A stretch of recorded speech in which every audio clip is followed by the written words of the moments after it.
क्या हुआ है रिलायंस में, क्या कुछ बदलाव हुए हैं, क्या कुछ वीकेंड पर एक्शन हुए हैं, ये आइए जान लीजिए, समझ लीजिए, जिसकी वजह से रिलायंस का स्टॉक है जबरदस्त एक्शन में।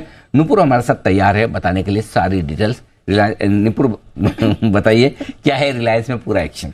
सर सब दो खबरें आई थी वीकेंड पे, पहले तो रिटेल से जुड़ी हुई थी और दूसरी जो डीमर्जर हो रही है उस पे। तो रिटेल से शुरुआत करते हैं। कंपनी की जो स्टेप डाउन सब्सिडरी है रिलायंस रिटेल लिमिटेड, उसमें जो माइनॉरिटी शेयर होल्डर्स के पास स्टेक है वो कंपनी वापस खरीदने वाली है। 1362 रुपए का भाव कंपनी ने दिया है। जो रिलायंस रिटेल लिमिटेड है उसकी होल्डिंग कंपनी है Reliance retail ventures limited. Reliance, अगर हम शेयर होल्डिंग स्ट्रक्चर इस पूरा ट्रांजैक्शन का समझे तो रिलायंस इंडस्ट्रीज जो लिस्टेड है उसकी 85% हिस्सेदारी रिलायंस रिटेल वेंचर्स में जो कंपनी की सब्सिडरी है, और रिलायंस रिटेल वेंचर्स 99% से ज्यादा स्टेक रिलायंस रिटेल लिमिटेड में ओन करता है।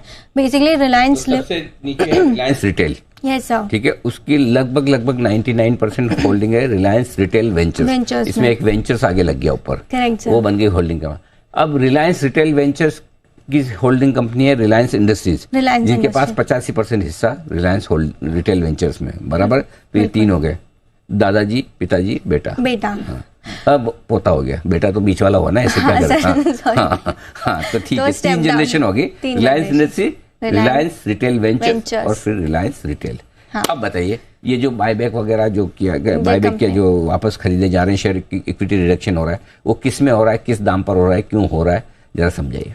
अब कंपनी का कहना है कि उन्हें पूरी इसे सब्सिडरी बनानी है रिलायंस रिटेल वेंचर्स की। तो जो 0.07% माइनॉरिटी शेयर होल्डर्स हैं उन्हें सेटल करेंगे, उनका पूरा कैपिटल कंपनी खरीद लेगी 1362 के भाव पे। तो पूरी वो जो सब्सिडरी है रिलायंस रिटेल वेंचर्स की, रिलायंस रिटेल, वो पूरी मर्ज हो जाएगी रिलायंस रिटेल वेंचर्स में। तो फ्यूचर में चल के जब भी डीमर्जर होगा तो वो रिलायंस रिटेल वेंचर्स का होगा।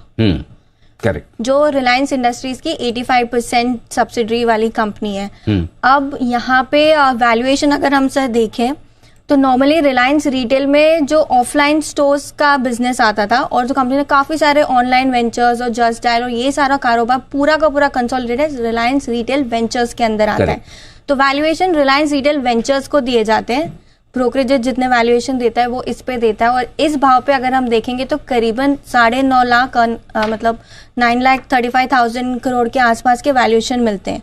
तो 18 लाख करोड़ का वैल्यूएशन है रिलायंस इंडस्ट्रीज का, 85% हिस्सेदारी है रिलायंस रिटेल वेंचर्स में। तो अकॉर्डिंगली रिलायंस का अगर हिस्सा देखें 85% रिलायंस रिटेल में तो वो 8 लाख करोड़ के आसपास आता है।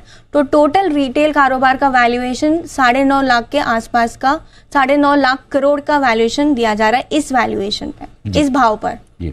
तो अब मैं हमारे दर्शकों को थोड़ा आसान भाषा में समझा। पहली चीज तो है कि जो कंपनी के शेयर वापस खरीदे जा रहे हैं, कैपिटल रिडक्शन करके जीरो किया जा रहा है बाहर की होल्डिंग को, वो 0.07% हिस्सेदारी है, 1362 रुपये में लिया जा रहा है। जिस कंपनी का बिजनेस पूरा लिया जा रहा है वो सिर्फ ऑफलाइन कारोबार है, जो रिलायंस रिटेल के स्टोर्स वगैरह जो खुले हुए उसका बिजनेस है, उसको 1362 रुपये में लिया जा रहा है।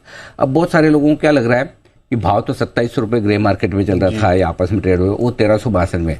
जो 2700 रुपये का भाव चल रहा है वो रिलायंस रिटेल वेंचर्स का चल रहा है, जिसकी होल्डिंग कंपनी है, उसमें ऑनलाइन बिजनेस और दूसरे बिजनेस भी है, वो नहीं हो रहा है। उसमें 85% ही रिलायंस के पास, 15% जो बाहर दूसरे लोगों के पास 15% है, वो इक्विटी रिडक्शन नहीं हो रहा है। तो जिनके पास रिलायंस रिटेल वेंचर्स के शेयर है उनको दुखी होने की अभी जरूरत नहीं। जो अनलिस्टेड वाले हैं वो नहीं, सभी है, तो दोनों ही अनलिस्टेड है।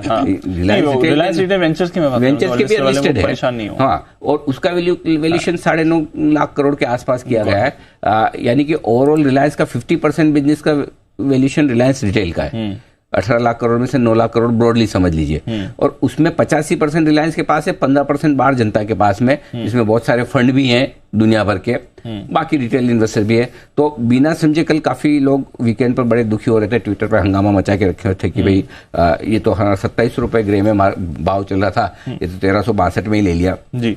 तो जो 1362 में लिया जा रहा है वो कंपनी अलग है, ध्यान में। तो थोड़ा अपने दुख को कम कर लीजिए, परेशान होने की जरूरत नहीं है। हाँ, मतलब कंपनी अलग है, दोनों का भाव कैसे कम करोगे आप। अब कम है या अब रहा सवाल ये जो हो रहा है ये ठीक है।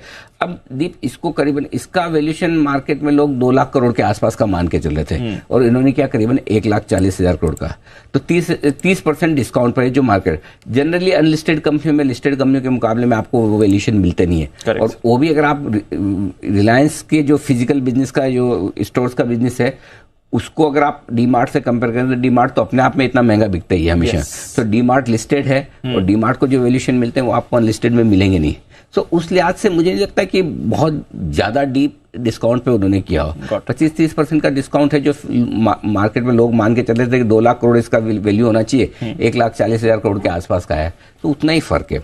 और बाकी रहा सवाल आपके पास जो शेयर हैं वो तो अभी हैं वैसे के वैसे हैं, उसका इक्विटी रिडक्शन नहीं हो रहा। ज़्यादातर लोगों के पास रिलायंस रिटेल वेंचर्स हैं जिसका 85% हिस्सा रिलायंस के पास है, 15% बाकी लोगों के पास जिनमें फंड्स भी हैं, दूसरे इन्वेस्टर्स भी हैं। समझ गया सर। क्लियर है? तो आई होप कि आपके सबके डाउट अब क्लियर हो गए होंगे।